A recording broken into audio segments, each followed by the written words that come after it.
Terminal എക്സാമിനേഷനുകളുടെ നടത്തിപ്പുമായി ബന്ധപ്പെട്ട സോഫ്റ്റ്വെയറാണ് exam planar. ഇത് Excel VBAയിൽ തയ്യാറാക്കിയ സോഫ്റ്റ്വെയറാണ്. വിൻഡോസ് ഓപ്പറേറ്റിംഗ് സിസ്റ്റത്തിൽ മാത്രമേ പ്രവർത്തിക്കുകയുള്ളൂ. ഈ സോഫ്റ്റ്വെയറിൻ്റെ ആദ്യം നമ്മൾ അറിയുന്നത് 5 സ്റ്റെപ്പുകളാണുള്ളത്. ഈ 5 സ്റ്റെപ്പുകളും ഇതേ ഓർഡറിൽ തന്നെ ഫോളോ ചെയ്തെങ്കിലേ എൻ്റെ റിസൾട്ട് കിട്ടുകയുള്ളൂ. ഒന്നാമത്തെ സ്റ്റെപ്പ് ബേസിക് ഇൻഫർമേഷനാണ്. ബേസിക് ഇൻഫർമേഷനിൽ സ്കൂളുമായി ബന്ധപ്പെട്ട ചുരുങ്ങിയ വിവരങ്ങളും പിന്നീട് റൂമിലെ ഡെസ്കുകളുടെ എണ്ണവുമാണ്. ഡെസ്കുകൾ വിവിധ ഓപ്ഷനുകൾ അവൈലബിൾ ആണ്. 18 ഡെസ്ക്, അതായത് 9x2, 8x2, 16 ഡെസ്ക്, അങ്ങനെ പല ഓപ്ഷനുകൾ ലഭ്യമാണ്. ഇത്തരത്തിലുള്ള ഏതെങ്കിലും ഓപ്ഷനിലേക്ക് അല്ലെങ്കിൽ ഏതെങ്കിലും എണ്ണം ഡെസ്കുകളുടെ ക്ലാസ്സിലേക്ക് നിങ്ങൾ കുട്ടികളെ ഇരുത്താൻ ഉദ്ദേശിക്കുന്നുണ്ടെങ്കിൽ മാത്രം അവിടെ നമ്പർ ഇടുക, ഇല്ലെങ്കിൽ അവിടെ 0 ഇട്ട് കൊടുക്കുക. നമ്മൾ ഒന്നും കൊടുത്തില്ല എങ്കിൽ ലാസ്റ്റുള്ള ഡിഫാൾട്ടായിട്ടുള്ള 5x2 10 ഡെസ്ക് എന്ന രീതിയിലേക്കായിരിക്കും സിസ്റ്റം കുട്ടികളുടെ എണ്ണം അലോട്ട് ചെയ്യുക. ഇത് കഴിഞ്ഞ് നമ്മൾ സേവ് ചെയ്യുന്നു, അടുത്ത സ്റ്റെപ്പിലേക്ക് പോകുന്നു. രണ്ടാമത്തെ സ്റ്റെപ്പ് ക്ലാസ് സെറ്റിങ്സ് ആണ്. ക്ലാസ് സെറ്റിങ്സിൽ നമ്മളവിടെ പരീക്ഷയ്ക്കിരിക്കുന്ന ഏതൊക്കെ ക്ലാസ്സിലുള്ള കുട്ടികളാണോ അത്രയും ക്ലാസ്സുകൾ ഇവിടെ എഴുതുക. ആദ്യം ക്ലാസ് കോഡാണ്. ക്ലാസ് കോഡ് ഒരിക്കലും റിപ്പീറ്റ് ചെയ്ത് യുണീക്കാണ്, എറർ കാണിക്കും. രണ്ടാമത്തെ ക്ലാസ്സിൻ്റെ ഡിസ്ക്രിപ്ഷനാണ്, വിവരം എന്താണെന്നുള്ളതാണ്. പിന്നെ കോമ്പിനേഷൻ കോഡ് നിങ്ങൾക്ക് സെലക്ട് ചെയ്യാം. കോമ്പിനേഷൻ കോഡ് കൊടുക്കുമ്പോൾ നമുക്ക് പിന്നെ കസ്റ്റം കോമ്പിനേഷനും അവൈലബിൾ ആണ്. അതായത് ഇപ്പോൾ ഉദാഹരണത്തിന് C1A 38, C1B 111 എന്ന കസ്റ്റം കോഡാണ് കൊടുത്തിട്ടുള്ളത്. കോമ്പിനേഷൻ കോഡ് ഹെൽപ്പിൽ നിങ്ങൾക്ക് കോഡുകൾ സ്വന്തമായിട്ട് ഉണ്ടാക്കുകയും ചെയ്യാം. കസ്റ്റം കോഡുകൾ നിങ്ങൾക്ക് എഡിറ്റ് ചെയ്യാവുന്നതാണ്. ഇതിൻ്റെ ആവശ്യം എന്താണെന്ന് വെച്ചാൽ, ഉദാഹരണത്തിന് C1 ക്ലാസ്സിൽ, കൊമേഴ്സ് ക്ലാസ്സിൽ കോമ്പിനേഷൻ 38 ഒരേ സ്കൂളിൽ തന്നെ കമ്പ്യൂട്ടർ അക്കൗണ്ടിങ് ഉള്ളതുകൊണ്ട് അക്കൗണ്ടിങ് വിത്ത് AFS ഉണ്ട്. അപ്പോൾ ഇത് രണ്ടും കൂടി അവൈലബിൾ ആക്കുകയെന്നുണ്ടെങ്കിൽ ഏതെങ്കിലും ഒരു കോമ്പിനേഷൻ കോഡിൽ അക്കൗണ്ടിങ്ങിൽ ഒരു അക്കൗണ്ടിങ് കൊടുക്കുക. രണ്ടാമത്തെ ഈ കസ്റ്റമൈസ്ഡ് കോമ്പിനേഷൻ കോഡിൽ നമ്മൾ വേറെ അക്കൗണ്ടിങ് വിത്ത് CA ആ രീതിയിലേക്ക് മാറ്റി കൊടുക്കുക. അപ്പോൾ നമുക്ക് 2, 3 കോഡ് ഇതേമാതിരി ഉൾപ്പെടുത്താൻ പറ്റും. അത്ര സംവിധാനമാണത്. നിങ്ങളുടെ കോമ്പിനേഷൻ കോഡ് സെലക്ട് ചെയ്യുക. ഫസ്റ്റ് ഇയർ ആണോ സെക്കൻഡ് ഇയർ ആണോ എന്നുള്ള അടുത്ത കോളത്തിൽ, നമ്പർ ഓഫ് സ്റ്റുഡൻസ് അതിൻ്റെ അടുത്ത കോളത്തിൽ, next last column starting register number. Register നമ്പറിൻ്റെ അടിസ്ഥാനത്തിൽ നിങ്ങൾ എക്സാം നടത്താൻ ഉദ്ദേശിക്കുന്നുണ്ടെങ്കിൽ മാത്രം കൊടുത്താൽ മതി, അത് ഓപ്ഷണലാണ്. ഓരോ ക്ലാസ്സിൻ്റെ രജിസ്റ്റർ നമ്പറിൻ്റെ സ്റ്റാർട്ടിങ് അവിടെ കൊടുത്ത് സേവ് ചെയ്യുക. അടുത്ത സ്റ്റെപ്പിലേക്ക് പോവാം. അടുത്ത സ്റ്റെപ്പ് നോമിനൽ റോളാണ്. ഇവിടെ എത്തിക്കഴിഞ്ഞാൽ നമ്മൾ ആദ്യം ചെയ്യേണ്ടത് നമ്മുടെ ഈ ഡാറ്റ അനുസരിച്ചുള്ള നോമിനൽ റോൾ ജനറേറ്റ് ചെയ്യുക എന്നുള്ള ഇവിടുത്തെ ആദ്യത്തെ സ്റ്റെപ്പ്. ഈ generate nominal roll button click ചെയ്യണം. അതാണ് ഇവിടെ ആദ്യം ചെയ്യേണ്ടത്. അത് ചെയ്യുന്നതോടുകൂടി നോമിനൽ റോൾ ഓട്ടോമാറ്റിക്കായിട്ട് ജനറേറ്റ് ആവും. നോമിനൽ റോൾ ഉദ്ദേശിക്കുന്ന ഇതാണ്: ക്ലാസ് എന്ത്, സീറ്റ് നമ്പർ എന്ത്. അതേപോലെ തന്നെ ഈ നെയിം കോളം ഓപ്ഷണലാണ്. നെയിം കോളം നമുക്ക് വേണമെങ്കിൽ കൊടുത്താൽ മതി. പിന്നെ സെക്കൻഡ് ലാംഗ്വേജിൻ്റെ കോഡാണ് ഇവിടെ കൊടുക്കേണ്ടത്. സെക്കൻഡ് ലാംഗ്വേജ് കോഡ് നമുക്കിവിടെ റൈറ്റ് സൈഡിൽ അവൈലബിൾ ആണ്. നമ്മൾ സെക്കൻഡ് ലാംഗ്വേജ് ഏതാണോ കുട്ടിക്ക് എന്നുള്ളത് ഓട്ടോമാറ്റിക്കലി ഇവിടെ ടൈപ്പ് ചെയ്ത് കൊടുത്താൽ മതി. നമ്പർ മാത്രം ടൈപ്പ് ചെയ്താൽ മതി. ഈ രജിസ്റ്റർ നമ്പറിൻ്റെ കോളത്തിൽ ഓട്ടോമാറ്റിക്കായിട്ട് രജിസ്റ്റർ നമ്പർ ഫില്ലായി വന്നിട്ടുണ്ടായിരിക്കും. നമുക്കത് വേണമെങ്കിൽ എഡിറ്റ് ചെയ്യാം, അല്ലെങ്കിൽ അതേപോലെ തുടരുകയും ചെയ്യാം. ഇതാണ് നോമിനൽ റോളിൻ്റെ സ്റ്റെപ്പ്. നമുക്ക് നോമിനൽ റോളിൽ നിന്ന് ജനറേറ്റ് ചെയ്യാം. നമുക്ക് കൺഫർമേഷൻ മെസ്സേജ് വരും, എസ് കൊടുക്കുക. അപ്പോൾ സ്വാഭാവികമായിട്ടും കുറച്ച് സമയം നമ്മൾ വെയിറ്റ് ചെയ്യേണ്ടി വരും. ഏകദേശം ഒരു 2 മിനിറ്റ് ശേഷം നമ്മളിതേപോലെ ഒരു മെസ്സേജ് വരും. നമുക്കത് വിൻഡോസ് നോമിനൽ റോൾ അപ്ഡേറ്റ് ആയി എന്ന വിവരത്തോടു കൂടി. ഇപ്പോൾ നമുക്ക് നമ്മളുടെ ഡാറ്റ അനുസരിച്ചുള്ളൊരു പുതിയ നോമിനൽ റോളാണ്. അതിൽ നെയിം ഇവിടെ ബ്ലാങ്കായി കിടക്കും. നെയിം ഓപ്ഷനാണ്, നിർബന്ധമില്ല. ഈ സെക്കൻഡ് ലാംഗ്വേജ് കോഡ് പോലെ തന്നെ ഇത് നമുക്ക് വേണമെങ്കിൽ ക്ലിയർ ചെയ്യാം. ആദ്യം ക്ലിയർ ചെയ്തിട്ട് ക്ലിയർ അടിച്ച് കഴിഞ്ഞാൽ നമുക്ക് പഴയതൊക്കെ പോകും, പഴയ ഡാറ്റകൾ ഫുള്ള് പോകും. നമുക്ക് നമ്മുടെ സ്കൂളിലെ ക്ലാസ്സിലെ കുട്ടികളുടെ സെക്കൻഡ് ലാംഗ്വേജ് ഏത് ക്രമത്തിലാണ്, ഇപ്പോൾ ഉദാഹരണത്തിന് ഈ C1A 1 മുതൽ 10 വരെ മലയാളമാണെങ്കിൽ ഇവിടെ കോഡുണ്ട് 1 അടിച്ചു കൊടുത്താൽ മതി. 1 അടിച്ച് ഡ്രാഗ് ചെയ്യുന്നതോടുകൂടി 10 കുട്ടികളാണെങ്കിൽ 10 കുട്ടികളിലേക്ക് 1 വരും. സ്വാഭാവികമായിട്ടും മലയാളം എന്ന് കാണിക്കും. ഇനി ഒരു 10 കുട്ടികൾ ഹിന്ദി ആണെന്നുണ്ടെങ്കിൽ അവിടെ 2 അടിച്ച ശേഷം ഡ്രാഗ് ചെയ്യുക. ഡ്രാഗ് ചെയ്ത് കഴിയുന്നതോടുകൂടി നമുക്ക് ഹിന്ദി അവിടെ കാണാൻ പറ്റും. ഇതേപോലെ തന്നെ മറ്റുള്ള എല്ലാ ലാംഗ്വേജസും.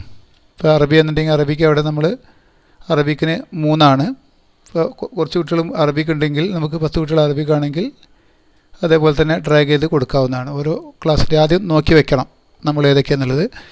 ഇതേപോലെ രജിസ്റ്റർ നമ്പർ ആവശ്യമുണ്ടെങ്കിൽ കൊടുത്താൽ മതി. അനാവശ്യമായി കൊടുത്തു കഴിഞ്ഞാൽ നമ്മുടെ സിസ്റ്റത്തിൻ്റെ സ്പീഡ് വളരെ കുറയും. അതൊരു വിഷയമാണ്. പ്രൈസ് നമ്പർ ഇവിടെ കാണാം. നമുക്കത് അല്ലെങ്കിൽ എഡിറ്റ് ചെയ്യണമെങ്കിൽ ഇവിടെ ചെയ്യാവുന്ന ഈ വൈറ്റ് കോളംസ് എല്ലാം എഡിറ്റബിൾ ആണ്. അതോടുകൂടി നമ്മുടെ ഈ ന്യൂമറോൾ എന്ന സെക്ഷൻ അവസാനിക്കും. വീണ്ടും ഹോമിലേക്ക് പോയി ഇനി ടൈം ടേബിളിംഗ് എന്ന സെക്ഷനിലേക്കാണ് വരുന്നത്. ടൈം ടേബിളിംഗ് എന്ന സെക്ഷനിൽ ആദ്യം ഒരു മെസ്സേജ് ബോക്സാണ്. ഈ ഗ്രൂപ്പിങ്ങുമായി ബന്ധപ്പെട്ട ഗ്രൂപ്പിംഗ് കൊണ്ട് ഉദ്ദേശിക്കുന്നത് ഒരു ബെഞ്ചിൻ്റെ രണ്ട് എൻഡിലും ഇരിക്കുന്ന കുട്ടികൾ ഒരു ഗ്രൂപ്പും നടുവിലിരിക്കുന്ന കുട്ടികൾ വേറെ ഗ്രൂപ്പുമാണ്. അങ്ങനെയാണ് സെറ്റ് ചെയ്യുക. ആണ് ഗ്രൂപ്പ് 1, 2 കൊണ്ട് ഉദ്ദേശിക്കുന്നത്. ഇപ്പോൾ ഒരേ ക്ലാസ് വ്യത്യസ്ത വർഷങ്ങളിലെ കുട്ടികളുടെ പരീക്ഷ ഒരേ സമയം നടക്കുന്നുണ്ടെങ്കിൽ, ഫസ്റ്റ് ഇയർ സെക്കൻഡ് ഇയർ നടക്കുന്നുണ്ടെങ്കിൽ നമുക്ക് ഫസ്റ്റ് ഇയറിന് ഗ്രൂപ്പ് 1 സെക്കൻഡ് ഇയർ ഗ്രൂപ്പ് 2 എന്ന രീതിയിൽ കൊടുക്കാവുന്നതാണ്. ഇനി അതല്ല, ഒരേ ക്ലാസ്സിന് മാത്രമാണ്, ഒരു വർഷക്കാർക്ക് മാത്രമാണ് പരീക്ഷ എങ്കിൽ, ഇപ്പോൾ സെക്കൻഡ് ഇയറിന് ഫസ്റ്റ് ഇയറിന് വേറെ വേറെ സമയത്താണ് പരീക്ഷ. അത്തരത്തിലുണ്ടാകുമ്പോൾ നമ്മൾ ചെയ്യേണ്ടത് ഒരേ വിഷയമുള്ള ക്ലാസ്സുകൾ ഒരേ ഗ്രൂപ്പാക്കുക. ഉദാഹരണത്തിന് ഇപ്പോൾ എക്കണോമിക്സ് പരീക്ഷയാണെന്നുണ്ടെങ്കിൽ എക്കണോമിക്സ് കൊമേഴ്സിനുണ്ടായിരിക്കും, ഹ്യൂമാനിറ്റീസിനുണ്ടായിരിക്കും. അവരെ ഒരേ ഗ്രൂപ്പാക്കുക. സയൻസിന് അവർ കൂടെ പരീക്ഷ ഉണ്ടെങ്കിൽ സയൻസിന് രണ്ടാമത്തെ ഗ്രൂപ്പാക്കി മാറ്റാം. അപ്പോൾ രണ്ട് എൻഡിലും കുട്ടികൾ വരും, നടുക്ക് മറ്റേ ഗ്രൂപ്പിലുള്ള കുട്ടികളും വരും. അതേപോലെ തന്നെ നമുക്ക് ഒരേ സബ്ജക്റ്റാണ് 3 ഗ്രൂപ്പ് എല്ലാ ഗ്രൂപ്പുകാർക്കുമെങ്കിൽ സ്വാഭാവികമായിട്ടും ഒരു ബെഞ്ചിൽ 2 കുട്ടികളാണ് അലോട്ട് ചെയ്യുള്ളൂ. അതായത് ഇപ്പോൾ ഇംഗ്ലീഷിൻ്റെ എക്സാമാണ് ഫസ്റ്റ് ഇയറിന് മാത്രമേ പരീക്ഷ ഉള്ളൂ എങ്കിൽ എല്ലാം നമ്മളൊരു ഗ്രൂപ്പാക്കുമ്പോൾ സ്വാഭാവികമായിട്ടും 2 എൻഡിൽ മാത്രമായിരിക്കും കുട്ടികളിരിക്കുക. എന്നാൽ നമുക്ക് ആ ഇംഗ്ലീഷ് പരീക്ഷയ്ക്ക് നമുക്ക് ഒരു ബെഞ്ചിൽ 3 കുട്ടികളെ ഇരുത്തണമെന്നുണ്ടെങ്കിൽ നമ്മൾ ചെയ്യേണ്ടത് ഏതെങ്കിലും 1 or 2 ക്ലാസ്സിനെ ഒരു ഗ്രൂപ്പും മറ്റുള്ള ഏതെങ്കിലും 1-2 ക്ലാസ്സുകളെ രണ്ടാമത്തെ ഗ്രൂപ്പാക്കി സെറ്റ് ചെയ്യുക. അപ്പോൾ സ്വാഭാവികമായിട്ടും സിസ്റ്റം 2 ഗ്രൂപ്പ് ഉള്ളത് കൊണ്ടിട്ട് ഒരു ബെഞ്ചിൽ 3 ആൾ വെച്ചിട്ട് അലോട്ട് ചെയ്യും. ഇനി സെക്കൻഡ് ലാംഗ്വേജിൻ്റെ പരീക്ഷയാണെന്നുണ്ടെങ്കിൽ ഒരു ക്ലാസ്സിനെ തന്നെ വിവിധ ഗ്രൂപ്പുകളാക്കാം. അതായത് ഇപ്പോൾ C1A ഹിന്ദിക്കാരെ മൊത്തം ഒരു ഗ്രൂപ്പാക്കുക. അതേപോലെ C1B ഹിന്ദി മൊത്തം ഒരു ഗ്രൂപ്പ് 1. ഹ്യൂമാനിറ്റീസ് ഉണ്ടെങ്കിൽ ഹ്യൂമാനിറ്റീസിലെയും ഹിന്ദി ഗ്രൂപ്പ് 1. ഇനി ഇതേ ക്ലാസ്സുകളിലെ മലയാളം ഉണ്ടെങ്കിൽ മലയാളത്തെ ഗ്രൂപ്പ് 2 ആക്കുക. അതേപോലെ തന്നെ മലയാളത്തെയും മറ്റേ ക്ലാസ്സിലെയും മലയാളത്തെ ഗ്രൂപ്പ് 2 ആക്കുക. ചില സ്കൂളുകളിൽ 3 സെക്കൻഡ് ലാംഗ്വേജ് ഉണ്ടായിരിക്കും. ഉദാഹരണത്തിന് മലയാളം, അറബിക്ക്, ഹിന്ദി. അപ്പോൾ ഏറ്റവും കൂടുതലുള്ള കുട്ടികൾ ഏതാണോ ആ ലാംഗ്വേജുകളെ ഒരു ഗ്രൂപ്പും കുട്ടികളുടെ എണ്ണം കുറവുള്ള മറ്റ് 2 ലാംഗ്വേജുകളെയും കൂടി രണ്ടാമത്തെ ഗ്രൂപ്പ് ആക്കിയിട്ട് സെറ്റ് ചെയ്യാം. അപ്പോൾ ഒരു ക്ലാസ് തന്നെ വിവിധ ഗ്രൂപ്പുകളായിട്ട് മാറും. ഓക്കെ, ഇതാണ് ഗ്രൂപ്പുമായി ബന്ധപ്പെട്ട് പറയാനുള്ളത്. ടൈം ടേബിളിങ്ങിനെ കുറിച്ച് ക്ലിയർ ആയിട്ട് പറയാം. നമ്മൾ ക്ലിക്ക് ടു കണ്ടിന്യൂ കൊടുക്കുന്നു. ഇവിടെ നമ്മൾ ടൈം ടേബിളിൽ ആദ്യം ചെയ്യേണ്ടത് ഡേറ്റ് ഓഫ് എക്സാം ടൈപ്പ് ചെയ്തു. പിന്നെ ആഫ്റ്റർനൂൺ ആണ് ഫോർനൂൺ ആണെന്നുള്ളത് സെലക്ട് ചെയ്യേണ്ടത് ചെയ്തു. അന്നത്തെ പരീക്ഷയുടെ ക്ലാസ്സുകൾ, ഇപ്പോൾ ഉദാഹരണത്തിന് ക്ലാസ്സുകളിൽ ഫസ്റ്റ് ഇയർ മാത്രമാണെങ്കിൽ ഫസ്റ്റ് ഇയർ എല്ലാ ക്ലാസ്സുകളും ഇവിടെ സെലക്ട് ചെയ്യാൻ മാത്രമേ ഉണ്ടാവുള്ളൂ. എല്ലാ ക്ലാസ്സുകളും സെലക്ട് ചെയ്ത് കൊടുക്കുക. C1A B എന്നുള്ളത് സെലക്ട് ചെയ്യുക. ഈ ഫ്രം ടു കോളങ്ങൾ സെക്കൻഡ് ലാംഗ്വേജിൻ്റെ എക്സാമിനേഷൻ മതി, അത് പറയാം.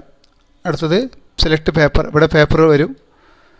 ഇംഗ്ലീഷ് സെക്കൻഡ് ലാംഗ്വേജ് ഓപ്ഷനിൽ 1, 2, 3, 4 എന്നുള്ളൊരു ഓപ്ഷനിൽ ഇപ്പോൾ 1 സെലക്ട് ചെയ്ത് കഴിഞ്ഞാൽ പേപ്പർ ഇവിടെ കാണിക്കും. നമുക്ക് ആ ഓപ്ഷനിൽ അപ്പോൾ ഇംഗ്ലീഷിൻ്റെ എക്സാം ആണെങ്കിൽ എല്ലാം ഇംഗ്ലീഷ് കൊടുത്തു.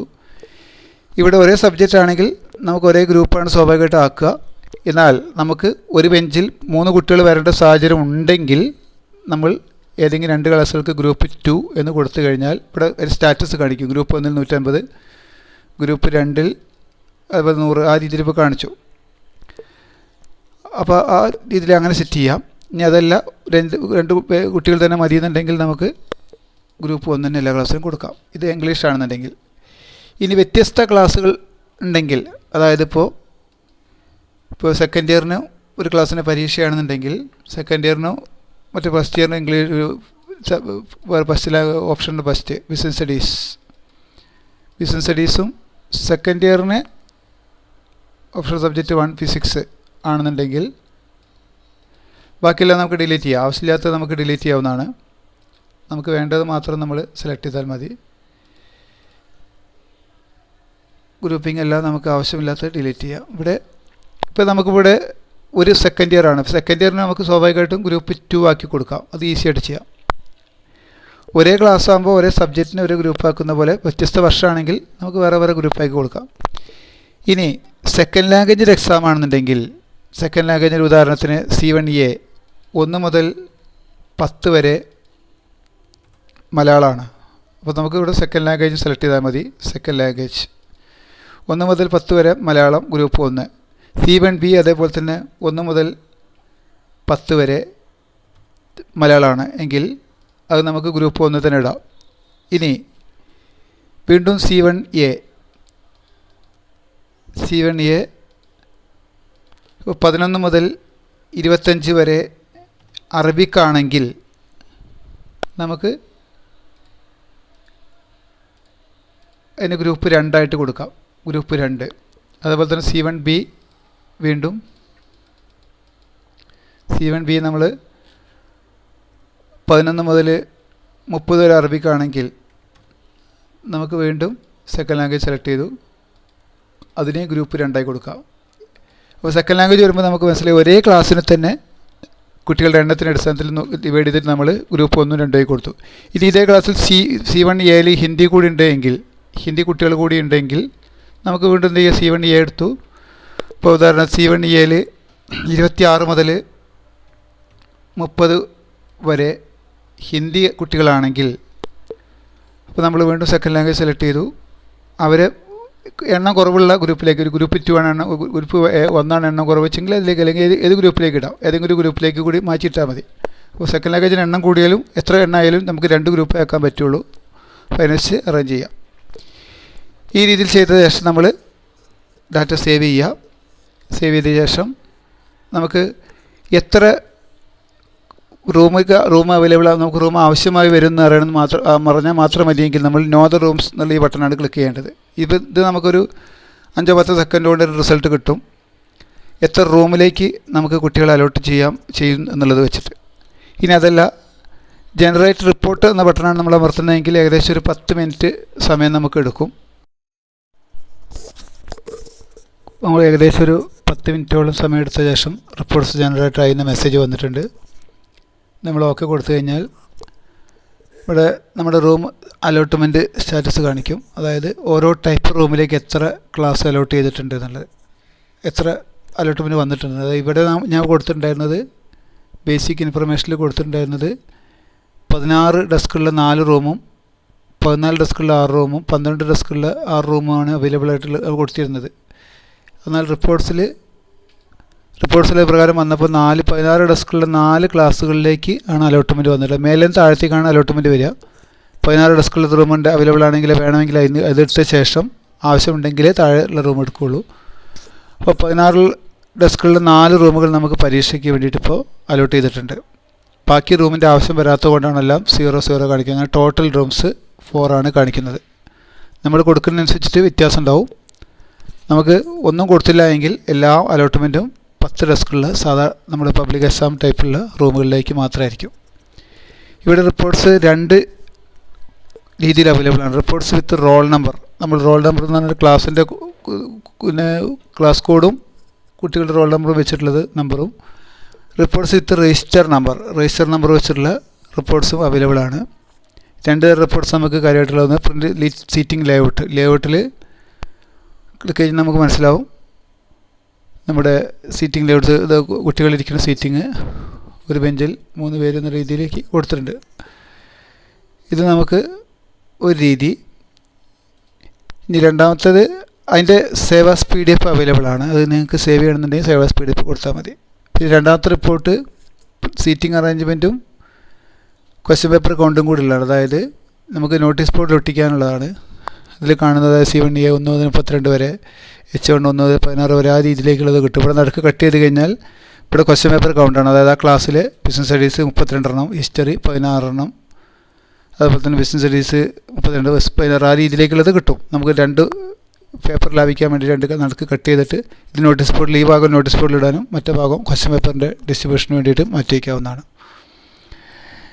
ഈ 2 റിപ്പോർട്ട്സാണ് കാര്യമായിട്ട് ഉൾപ്പെടുത്തിയിട്ടുള്ളത്. 2 സേവ് ആസ് PDF ലഭ്യമാണ്. ഇനി ഇത് രജിസ്റ്റർ നമ്പർ ക്രമത്തിലാണെങ്കിൽ കുറച്ച് വ്യത്യാസം ഉണ്ടാവുന്നേ ഉള്ളൂ. രജിസ്റ്റർ നമ്പർ ക്രമത്തിൽ സ്വാഭാവികമായിട്ട് അതിൻ്റെ സ്ഥാനത്ത് രജിസ്റ്റർ നമ്പർ വരും എന്ന് മാത്രമേ ഉള്ളൂ. ഈ സീറ്റിംഗ് അറേഞ്ച്മെൻറ്റ് അതേപോലെ തന്നെ രജിസ്റ്റർ നമ്പർ ക്രമത്തിലായിരിക്കും കാണിക്കുക, ആ വ്യത്യാസമേ ഉള്ളൂ. പിന്നെ നമുക്ക് അടുത്ത ദിവസത്തെ റിപ്പോർട്ട് ജനറേറ്റ് ചെയ്യണമെന്നുണ്ടെങ്കിൽ go to generate report for next day എന്നുള്ള ബട്ടൺ ക്ലിക്ക് ചെയ്ത് അങ്ങോട്ട് പോകും. പിന്നെ roll numbering slip answer sheets ഒക്കെ അതിൽ ഉൾപ്പെടുത്തി എന്നുള്ള ആവശ്യം ഉണ്ടെങ്കിൽ എടുത്താവുന്നതാണ്. നമുക്കിത് കഴിഞ്ഞാൽ അടുത്ത എല്ലാ റിപ്പോർട്ട്സും പ്രിൻറ്റ് ചെയ്ത് കഴിഞ്ഞാൽ നമുക്ക് അടുത്ത ദിവസത്തെ റിപ്പോർട്ട് പ്രിൻറ്റ് ചെയ്യണമെങ്കിൽ വീണ്ടും ജനറേറ്റ് റിപ്പോർട്ട് ക്ലിക്ക് ചെയ്ത് കഴിഞ്ഞാൽ അടുത്ത വീണ്ടും നേരത്തെ വിൻഡോയിലെത്തി. നേരത്തെ ഞാൻ കൊടുത്തിട്ടുണ്ടായിരുന്ന C1 A യും B യും ഓപ്ഷണൽ 1 ബിസിനസ് സ്റ്റഡീസും അത് ഗ്രൂപ്പ് 1, H1 ഓപ്ഷണൽ ഹിസ്റ്ററി ആണ്, അത് ഗ്രൂപ്പ് 2 ആയിട്ട് ഞാൻ കൊടുത്തിരുന്നത്. അതിൻ്റെ അലോട്ട്മെൻറ്റാണ് ഇപ്പോൾ നമ്മൾ കണ്ടത്. ഇനി അടുത്ത ദിവസം വീണ്ടും അലോട്ട് ചെയ്യണമെന്നുണ്ടെങ്കിൽ വീണ്ടും ഇതേ പ്രോസസ്സ് ആരംഭിക്കുക. ഡേറ്റ് മാറ്റുക, ആഫ്റ്റർനൂൺ എന്നുള്ളത് മാറ്റുക, ക്ലാസ്സുകളൊക്കെ മറ്റോ ക്ലിയർ ആയിട്ട് അടിച്ചാലും മതി. ആ രീതിയിലേക്ക് വീണ്ടും പോവുക. ഇതാണ് ഇതിൽ ചെയ്യാനുള്ളത്. ഓക്കെ, ഇതുമായി ബന്ധപ്പെട്ട ഫർദറായിട്ടുള്ള എന്തെങ്കിലും സംശയങ്ങളുണ്ടെങ്കിൽ ഇതിൻ്റെ താഴെ ഒരു ഹെൽപ്പ് ഫയൽ അവൈലബിൾ ആണ്. അതിൽ വിശദമായിട്ട് എൻ്റെ കാര്യങ്ങളെല്ലാം കൊടുത്തിട്ടുണ്ട്, അതും നോക്കാവുന്നതാണ്. Okay, thank you.